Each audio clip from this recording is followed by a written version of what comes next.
Hey everyone, Austin here again with a quick play. Today we're going to be rolling through the Sega CD version of Wolfchild, played via the analog Mega SG, connected to my Sega CD Model 1.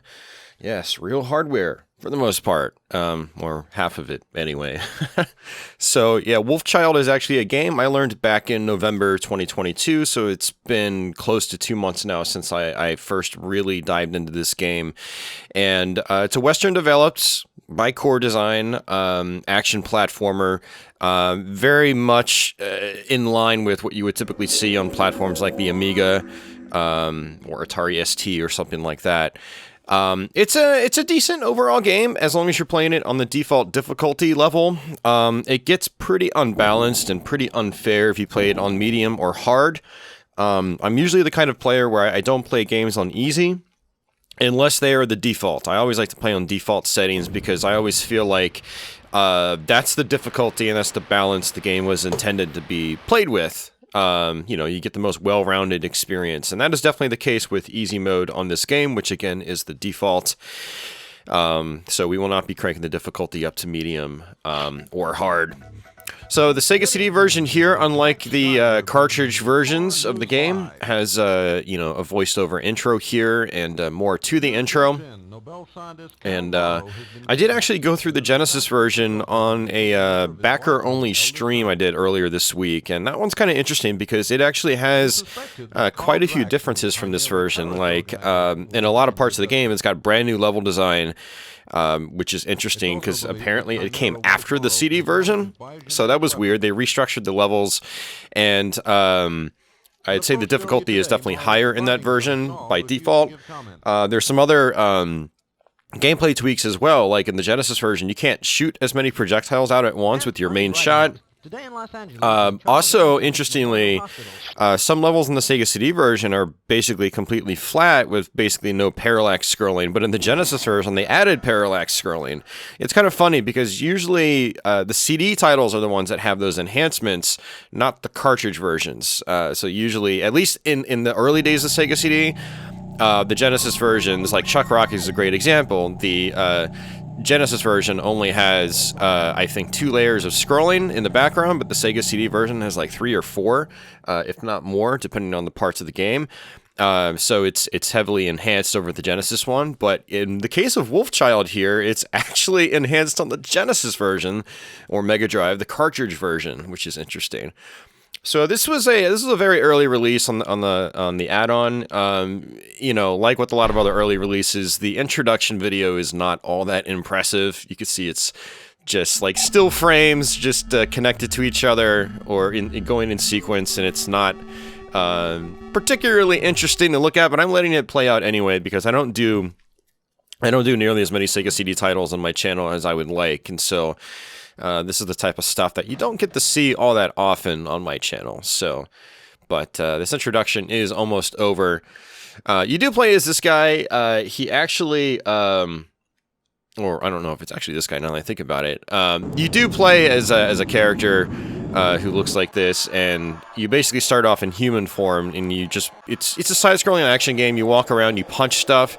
When you get health pickups and your health bar gets to a certain level, you actually turn into the werewolf just like you saw there. And the werewolf has his main shot is a long-range projectile. And so you're at a major advantage with the wolf. And the idea is to get into wolf form and stay in wolf form. If you're not in wolf form, the game becomes much more difficult. But here's our options menu here. We've got easy, medium, and hard. We're going to leave the default on 3 lives. But you can crank it up. If you're doing the higher difficulties, I definitely recommend cranking the lives up just to make the game a little more fun and doable. You do have a sound test menu, which is nice. I actually haven't checked to see if the audio in this is CD audio. It most likely is. Most Sega CD games that have music in the background use CD audio, with some exceptions, like Sylphy uses the Sega CD sound chip to process and create the music. But this is most likely CD audio. So the point of that being, you can actually go back to the Sega CD player and listen to it there. You don't really need to go to the sound test menu. So you have 3 different buttons. C is jump, B is fire, A is smart. That is a smart bomb or something like that. That's a screen clearing bomb. We're going to be using those quite a bit because especially towards the end of the playthrough, we're going to have an abundance of them because I don't use them a lot in the earlier parts of the playthrough, so that'll make life a little bit easier. Rapid, I actually recommend turning on. The reason is that I generally prefer button mashing when I can and timing my shots and whatnot. But you can only attack so fast in this game, and so like timing your shots like Mega Man style, it's not as satisfying in this, and your shots are kind of slow to begin with. So I would just leave rapid on. So yeah, we're gonna go ahead and do that. And hit exit here. We're gonna go ahead and start the game. And we have these map sequences. I think right now this actually doesn't really show us anything, but it'll eventually show us like our path to the end of the game, which is kind of interesting. And let's go ahead and hit start here and just jump right into it. You do have some load times, but like a lot of Sega CD games, the load times really aren't that bad. And we're going to be dropped straight into the level. Interestingly, the load times on some of the later core design games are actually a good bit better, like Chuck Rock and Chuck Rock 2 and whatnot.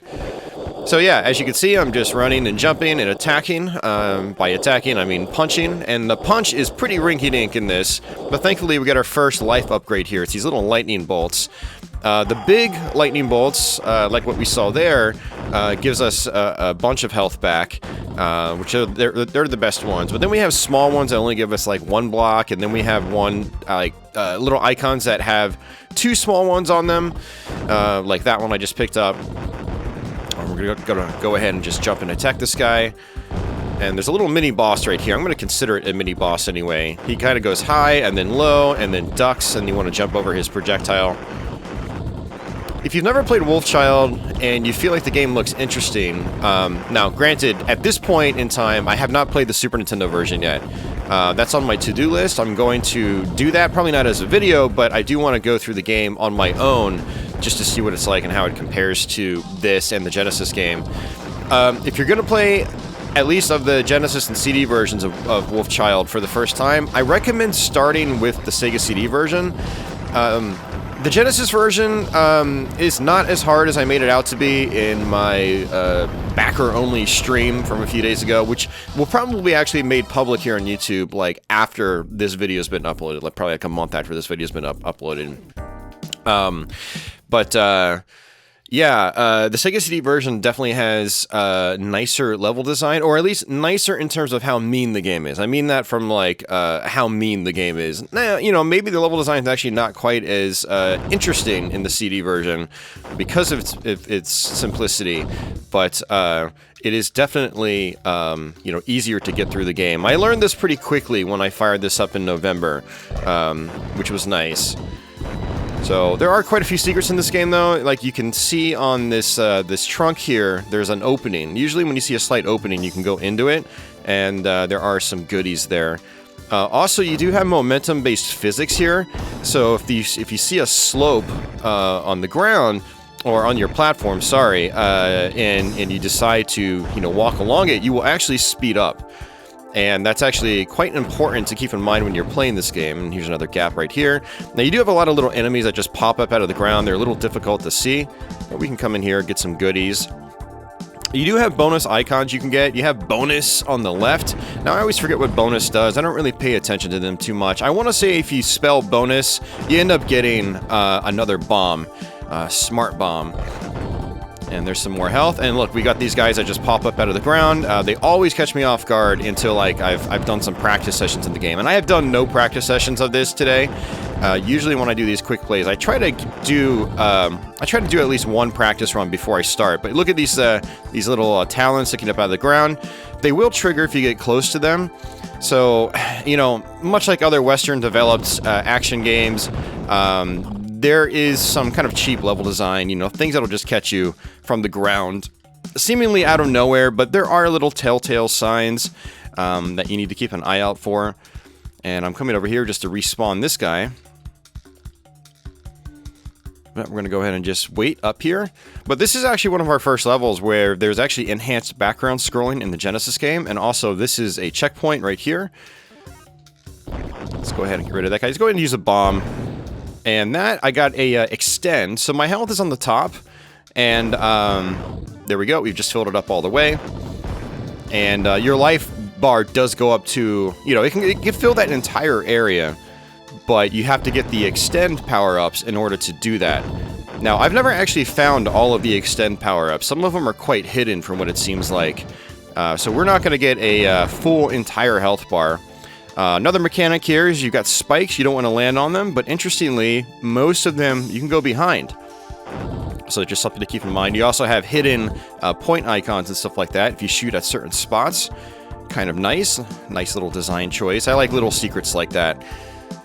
Now, you do get extra sub-weapons, which I have one. It's a 3-way spread shot. Unfortunately, they all have limited ammunition.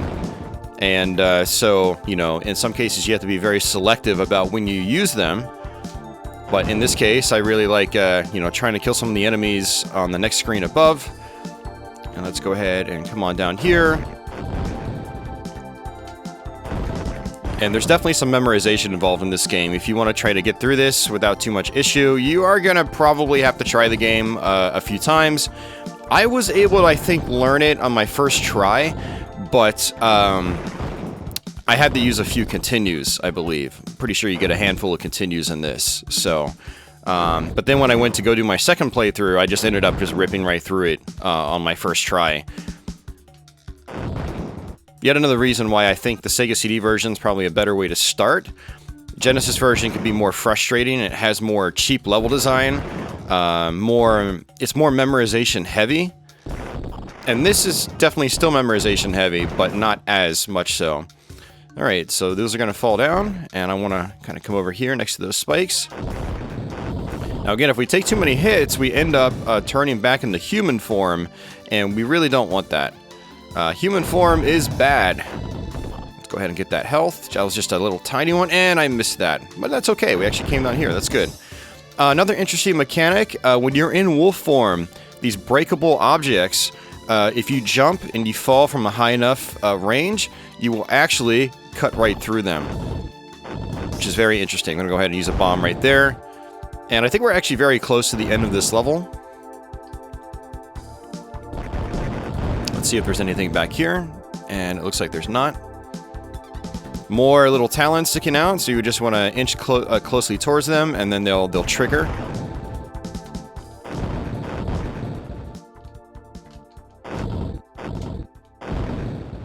And so I think we actually have to come through this part right here, and this will end the level.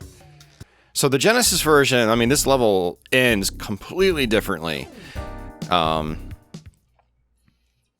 So, I mean, it starts and ends completely differently. The whole level it looks the same, but it's not the same. Like, all the platform designs are in different positions and whatnot.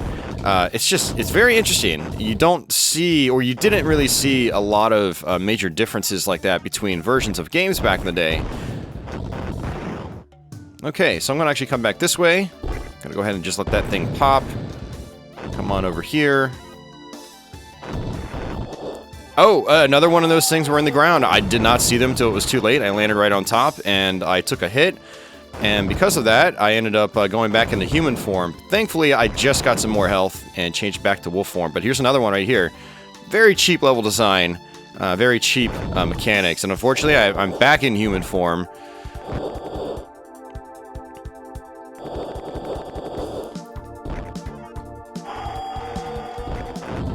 Let's try this again. I do want that weapon.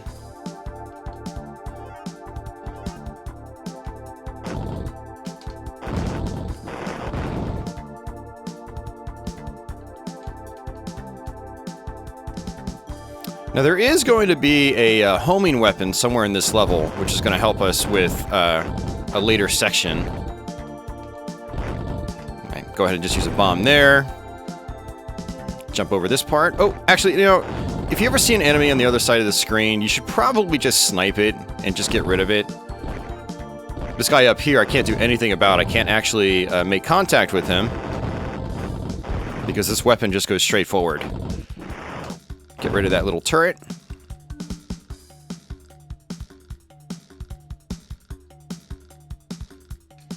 And for anyone that's interested in differences between this and the Genesis version, aside from the level design, there's actually not, I'd say, as many changes as there is in, say, you know, like Chuck Rock or something like that. Chuck Rock adds a ton of extra content.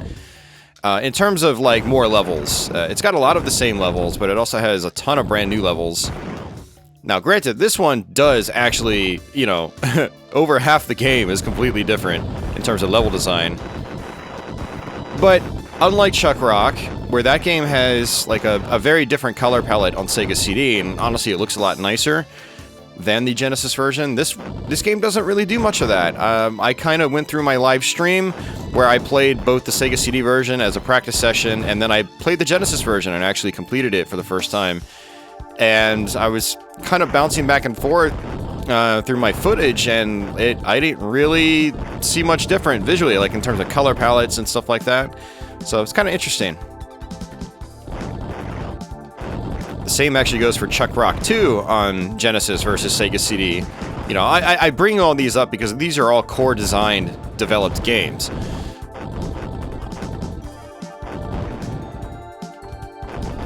And yeah, even Chuck Rock 2, it has a couple of extra visual features on the Sega CD version, but it's very subtle compared to Chuck Rock 1, where it's got like tons of extra background scrolling and stuff like that. But Wolfchild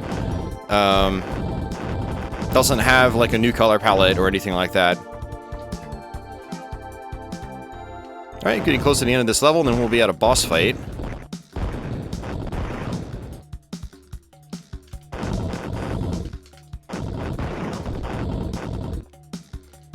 I'm trying to hug all these walls just in case there's a secret I don't know about or something like that.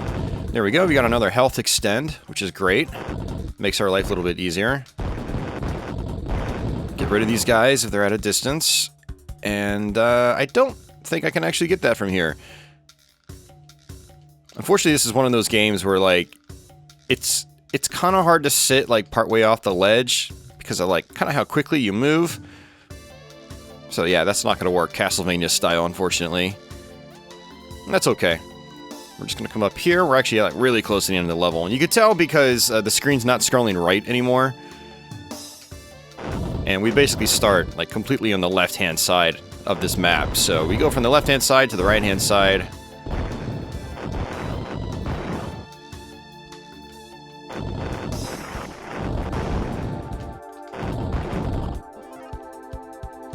One thing I think I noticed in my last practice session of this game is that if you don't use all of your ammunition for whatever weapon you currently have, when you switch to a different weapon, you'll get more ammunition and it'll stack on top of your existing ammunition, even if it's a different weapon. I think that's how it's working. This guy basically just teleports all over the place. He just kind of goes counterclockwise. So I just kind of sit over here to the left, and we got him. If you're playing on medium or hard, these bosses take way more hits. Way more hits. Pretty much everything takes more hits, unfortunately. That's one of the ways they incorporated a difficulty increase. It was not just add more enemies, which they do that at some parts of the game, but it's make all the enemies take 3, 4, 5, 6 times the length of time to kill. So, another reason why I don't really recommend like medium or hard in this game. Unless you're just a masochist. But yeah. Alright, so one thing we have to do here, we have a lot of falling objects from the ceiling, so we basically just want to inch our way through this level. And then, yep, there we go. There's one. And it looks like I just need the S as well. We've got B-O-N-U, so for bonus, but minus the S. And we've got rocks. Some of these just explode before they even get to you. We're just going to inch our way through just like this. Otherwise, you will get hit by those if you're just trying to run straight through.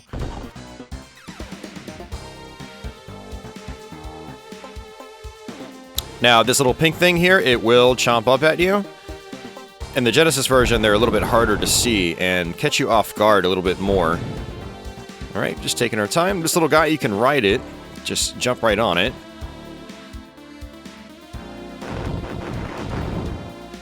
Now, another reason, and I've already mentioned this once, but another reason to play the Sega CD version of this game first is that, you know, versus the Genesis cartridge release, is that you shoot 2 projectiles back to back as your main shot in wolf form. And in the Genesis version, you only fire 1 shot, and that really affects the, that significantly affects, you know, your ability to kill things quickly and safely. There's a life extend right there.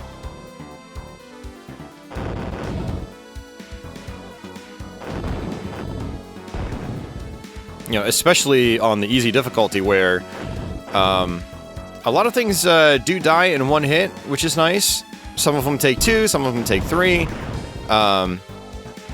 But on medium and hard, it'll go even higher and take even longer to get rid of these guys. So when you're only shooting 1 projectile at a time,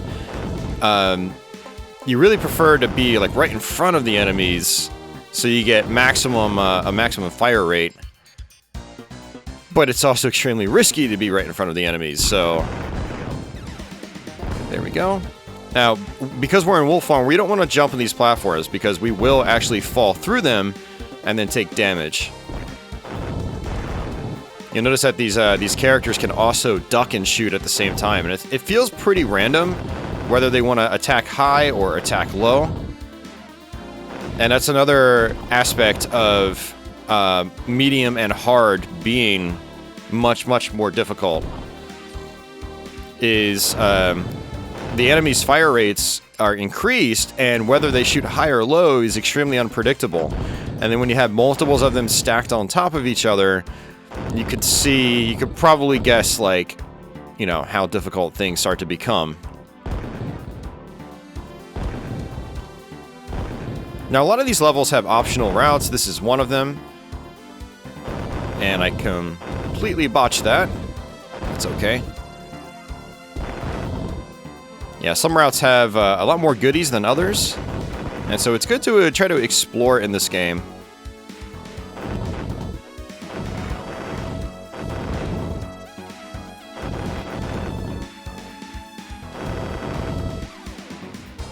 See if there's anything over here. Nope.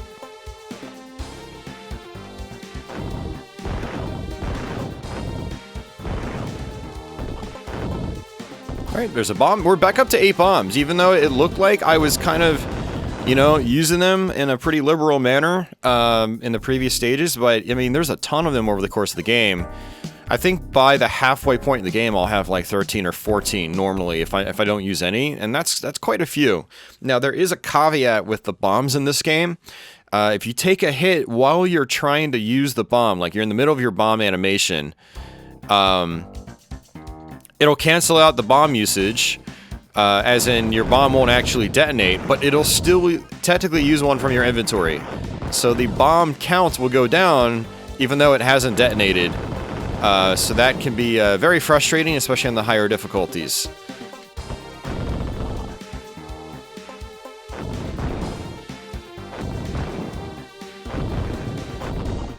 Alright, I just need the X now in order to get an extra life. Gonna go ahead and just clear all these blocks.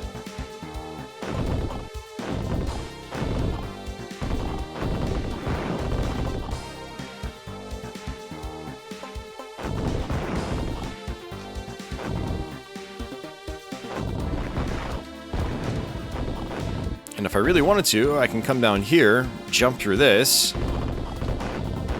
get this shield, and we can just run through all these blades, these saw blades. And this power shot I've got, I'm not a huge fan of it because it kind of leaves you wide open when you shoot it. So one thing I do is I will just like use it and get rid of it. Because my main shot with 2 projectiles is actually a little more useful. Oh, so there is actually a hidden health power up there. I'd always wondered what the point of this snail thing was there. It turns out there is hidden health. I did not know that. We just learned something, guys. But this is all pretty basic stuff here. You need to jump at the right times or try to duck under these things. The collision here is a little wonky. It's really hard to get through those consistently. I mean, say with these rocks, actually. Should we come over here? I don't think these... No, it will not break apart. Watch out for those spikes. Always catch me off guard.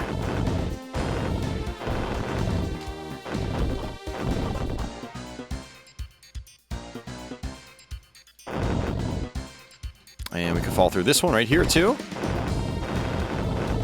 Now, we've got some green goo. It's really hard to see, but it actually forces you to continuously move. Whoops, that was not good. That was really bad, actually. Okay. So not only do you have, you know, momentum-based physics on inclines, or sorry, declines, you got that green stuff that forces you along unexpectedly. So you really have to pay attention to your surroundings and your platforms in this game. You have a lot of stuff that will catch you off guard when you're trying to play this. Alright, back to a spread shot.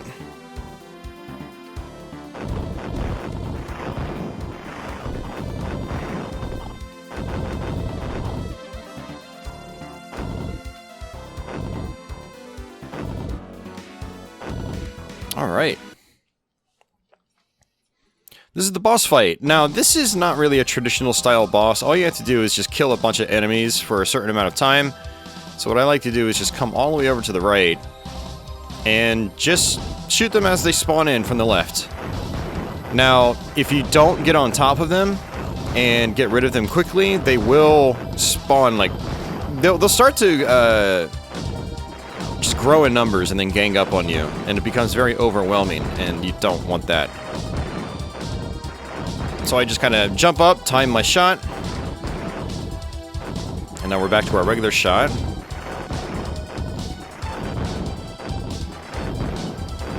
Gets a little tedious, but it's not too bad.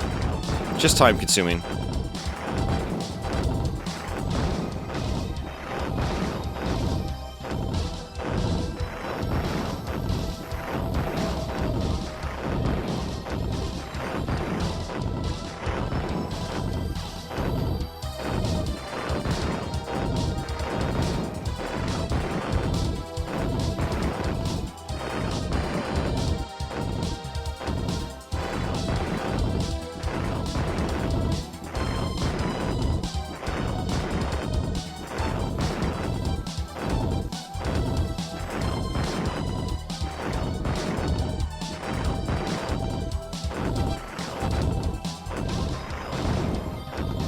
Alright, there we go.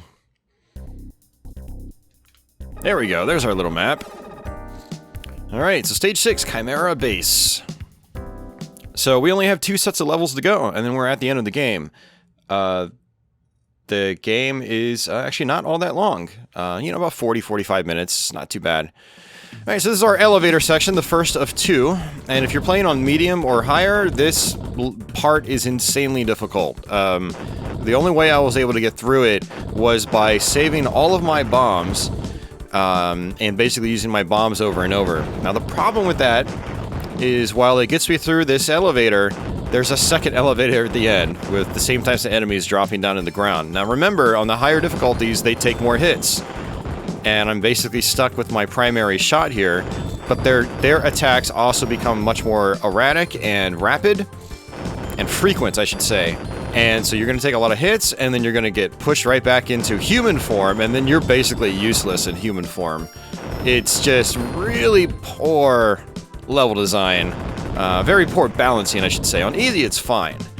And there will be enough guys that fall down that, well, never mind. I was going to say where it becomes overwhelming, but that was actually pretty tame. I got a pretty good feed of enemies there, which was nice. But this level actually isn't too bad as long as you take your time, you snipe enemies from a distance. But of course, I have beaten this game several times now. When I first learned this game, I think I went through it about 3 or 4 times. And then I tried doing medium, and I tried that a bunch, actually. I really wanted to get better at medium and try to beat the game on that, but I eventually gave up. I was like, alright, this is too much work. This is gonna give me PTSD if I stick with it. A lot of health refills in this level too, which makes it, you know, not too bad to get through.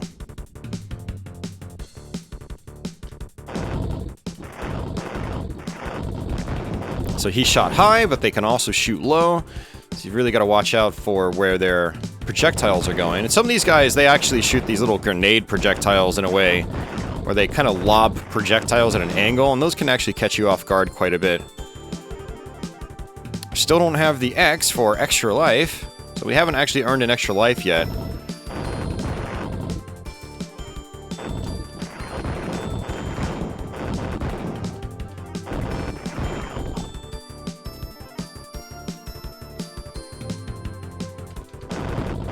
Alright, guys, bust out of these tubes. And you can also sometimes bust open some of these things. These little pouches.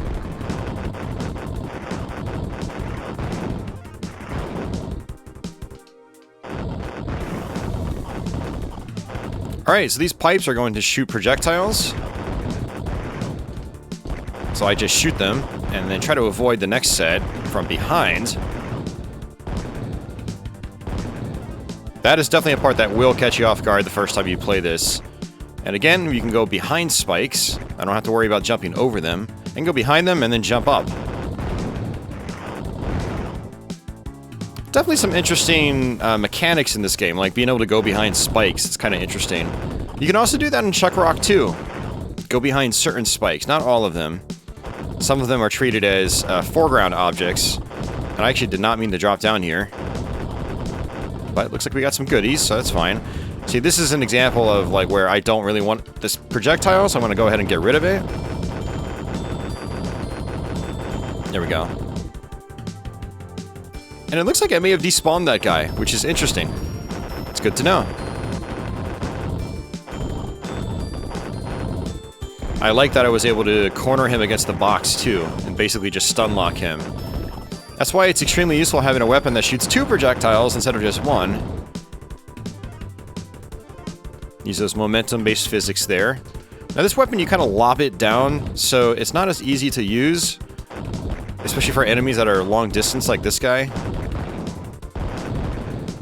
Let's go ahead and just use a bomb. And let's take the top route, just get rid of this guy. But at least you can shoot 2 of these. And since it lobs downward, you can go back from a distance and kill that guy from long range, which is nice.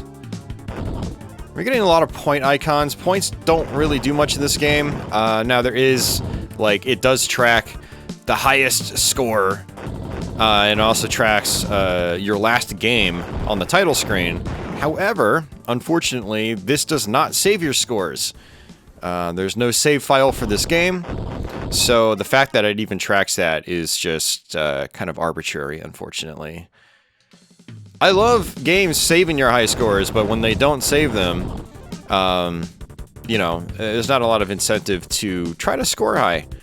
Unless you're the kind of person that would just write down your scores all the time. And some people would do that back in the day. But Sega CD had internal, you know, memory where it could write a file and save those scores, but the developers chose not to do that, which is a major oversight in my opinion. Sega CD was one of the first consoles to do that, have internal storage instead of requiring a external memory card. Now there was a memory card for Sega CD, which was much larger than the internal storage. But very few games actually required that. I think Shining Force CD was one of the only ones that actually needed the external memory cartridge. Or the external backup cart.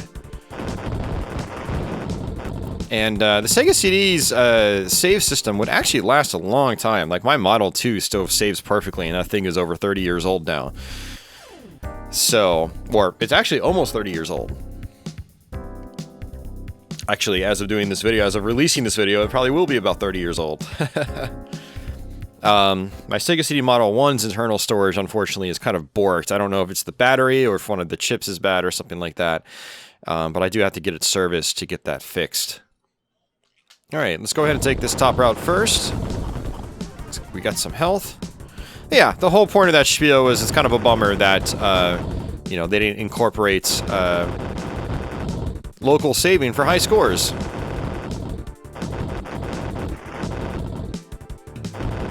And to come to think of it, I think all the other core design games were the same way. I don't think there's, like, data that's saved for Chuck Rock or Chuck Rock 2 or anything like that. At least in Chuck Rock and Chuck Rock 2, you do get extra lives from points, so there is a gameplay benefit to having score in that game. And I completely screwed that up. You want to actually jump on that box in order to get up high, but it doesn't really loop all the way around. You go and you get some projectiles. I'm gonna get rid of this big power shot, because again, my main shot for my wolf form is actually better in this. Now, if I was playing, you know, the Genesis version of this game, maybe I'd rather have the power shot because it is more powerful than my main shot. But even in the Genesis version, where you only have one projectile that you shoot, if you're right up in front of an enemy, you can still rapid shoot them because of how, you know, the projectiles work in this game. It's a lot like Mega Man, where in Mega Man you have only a limited amount of shot projectiles you can have on screen at once. As long as the first one goes off screen, you can then shoot another one. So in Mega Man, it's a maximum of 3, depending on the weapon that you're using, but the main Mega Buster is just 3. And in Wolfchild, on the Sega CD, it is 2. At least with my main shot. Now, some of your special weapons allow you to have 3 projectiles back-to-back, kind of like Mega Man.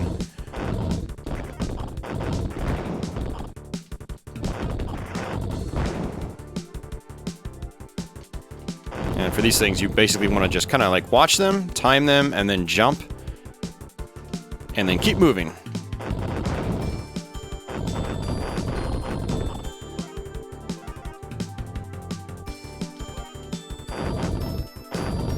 Not a big fan of this weapon either. It is a super short range, and it is super slow. So I just get rid of it as well. You need attacks in this game that are more rapid, a little more reliable. Otherwise, you end up just having a really hard time. I slammed it in those boxes above. I had to be careful because, oh, I was going to say I was starting to lose some health, but I actually just got some back, so I think we're fine.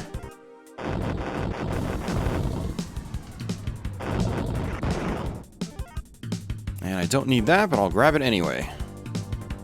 Alright, we got a 3-way shot now.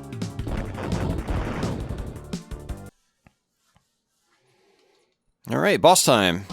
So what we're going to do is watch out for his projectiles. He does 2 sets of projectiles from the from up above, and we want to just kind of squeeze our way in between them, and then shoot him as he pops up. But then hug the right-hand side, and he'll just go right over top of you.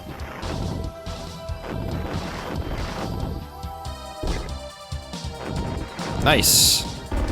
Now the reason he died so fast is that each of my 3 projectiles for my spread shot will do damage if they all connect. So you can technically point blank enemies with your 3-way shot.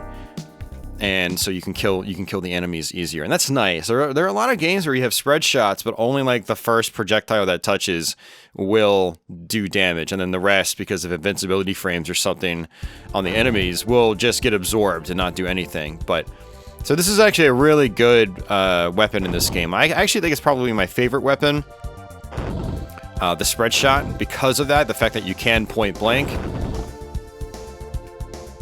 And what we're going to do is just trigger these things. We're going to try to take the top route, jump into these boxes.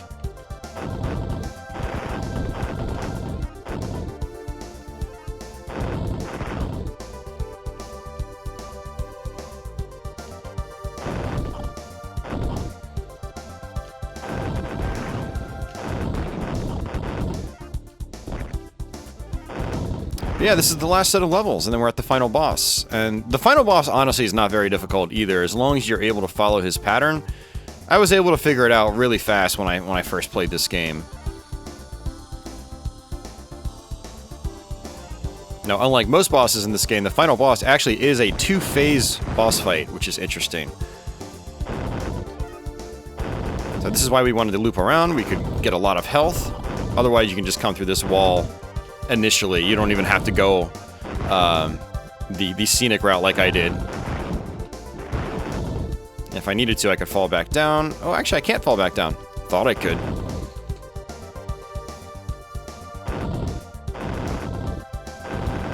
More of the chompy things.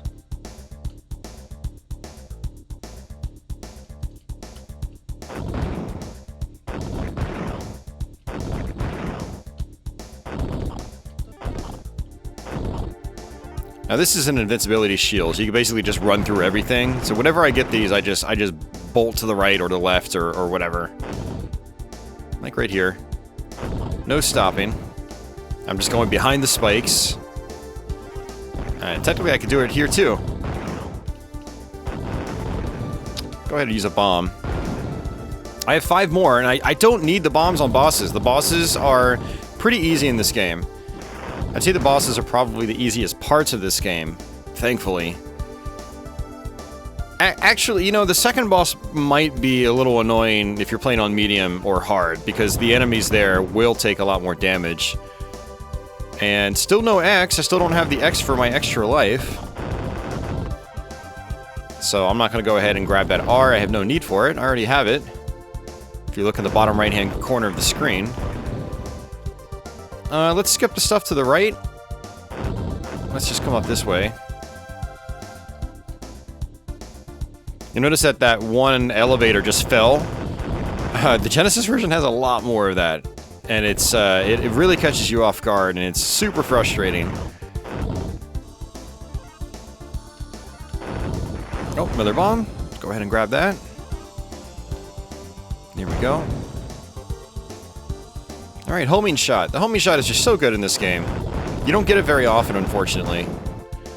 If I wanted to, I can come back up and use the physics to jump up here. More chompy things. Now, these things will usually shoot projectiles. The sort of Minotaur-looking ones shoot them high. The little elephant ones shoot them low. Thankfully, none of these shoot, from what it seems like.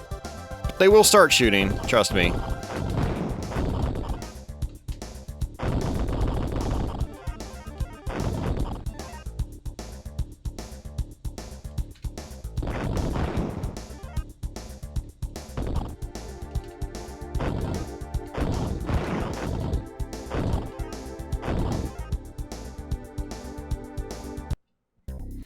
Alright. So this should be our last main level in the game, and then we'll go to a boss fight after that, which is the final boss. The ending, unfortunately, is not really anything special. You get a singular image, and then it goes to a credits roll. But we'll go ahead and let everything roll out once we beat the game. Let's just inch our way forward. And get pummeled by this guy's projectiles. Unfortunately, you cannot destroy those projectiles. Some projectiles you can destroy, others you cannot. More homing shots. And I'm going to go ahead and stick with the homing shot. Now the idea is to take a little elevator that takes us from that left side to the right-hand side. And that's the end of the level. I mean, I could probably... sequence break. Wow. That's the first time I've tried that, actually. Oh, man. Of course, I'm going to get punished for being back in human form, but that's okay. I'm not really too worried about it. And look at that. We got a big health pickup, which got us back in the wolf form.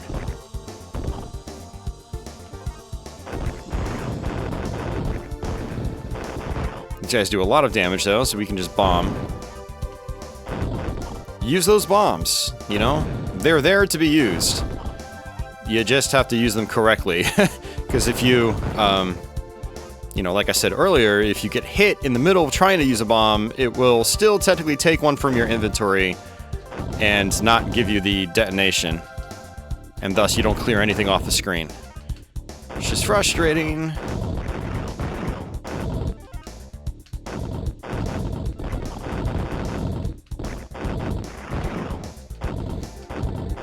And again, just like that. Just use it. We still have 5 left. And I'm probably not even going to use all 5 by the end.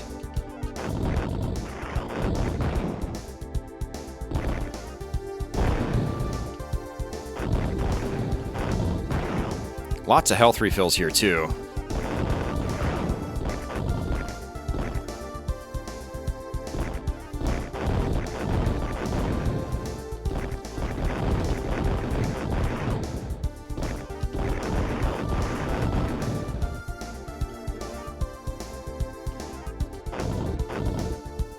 Alright, I'm going to go ahead and keep this projectile for here. I think we're actually close to the...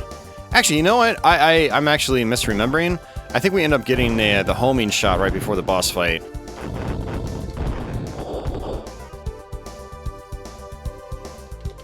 Go ahead and use a bomb. Get some health. There we go. Yep, there's the homing shot. Now, had I not changed out of wolf form and back to human form, I actually would have a lot more projectiles with the homing shot right now.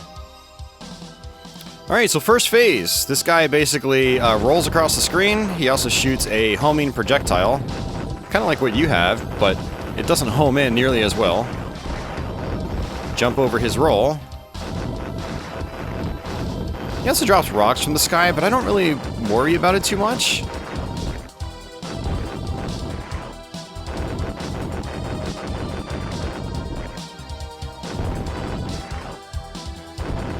They don't do much damage.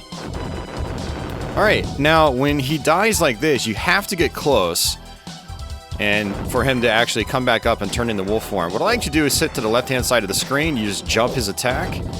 Jump his attack. Now he's going to spawn left. You want to squeeze in between these projectiles. Jump.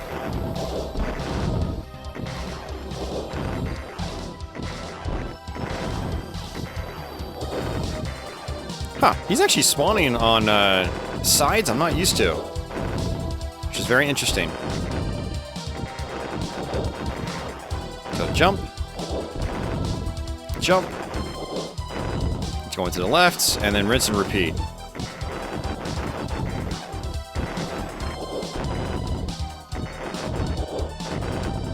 This final boss is actually identical in the Genesis version of the game, so, you know, once you've learned the boss fights in this version, there'll be a piece of cake in the Genesis port if you decide to play that.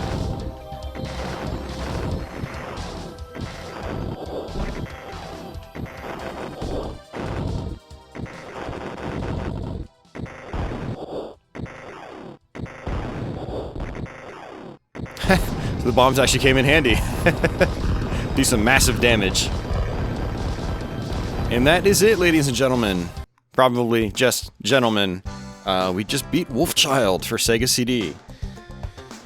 So one thing, when I was sick back in November, and I had a lot of time to just kind of play random things because I couldn't record videos, or I couldn't stream or anything like that, I couldn't use my voice, what I ended up doing is trying to start to tackle Sega CD games that I hadn't really put a lot of time into before. Like, I had played this once, long time ago, and I played like the first level and that was it. I didn't find it too interesting back then.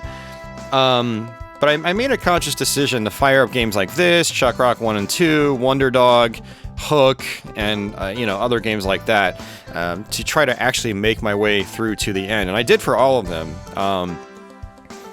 And I'm glad I did. It's actually a pretty cool game, at least if you're playing it on the default difficulty level. Again, if you play it on medium or hard, it is kind of like a unfun kind of hard or difficult. So I don't recommend it, but of course, you know, the option is there. If you're a masochist and you want to really, if you really love this game, and you want to try to challenge yourself. But trust me when I say that elevator section is terrible. So, but yeah, stick with easy mode at least to start. Don't feel bad about cranking the lives up if you're just trying to learn the game for the first time, because I'm pretty sure you get limited continues, and as you saw, you don't get extra lives that often. Like, I don't think I earned a single one.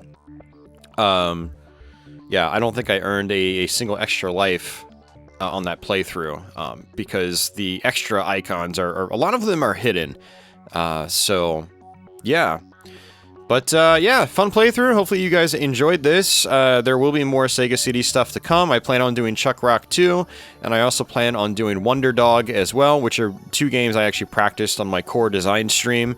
That stream, if you want to see the practice session, will go live after all these uploads go through. You know, basically, channel backers get to watch me practice the games early, and then that stream archive won't go live until the actual videos, like the actual quick plays, have gone public. That way, you know, the channel backers get that content for a long time, and then I'll make it public on YouTube, and if anyone gets bored one day, they can watch the practice session. The cool thing about that practice session, though, is we did play Chuck Rock on Sega CD, which I don't have a quick play of on my channel. I did the Genesis version because it's shorter. But then there's also the Genesis versions of both Chuck Rock 2 and Wolfchild. So if you're interested in seeing the Genesis version of Wolfchild from start to finish and see how different its level design is, you know, look for that stream archive in a few weeks when it goes live. Yeah, once again, ladies and gentlemen, that was Wolfchild for the Sega CD. Not much else to say. If you have any questions or comments or anything like that, as usual, post them down in the comments section below. Feel free to give the video a thumbs up. It does help these videos kind of stand out in search results and stuff like that. Yeah, if you're new to my channel, also feel free to subscribe. And for everyone already subbed, thanks for your continued support as always. Thanks for sticking with me. And, you know, have yourselves a fantastic day or night, and I guess wherever you are in the world. And take it easy.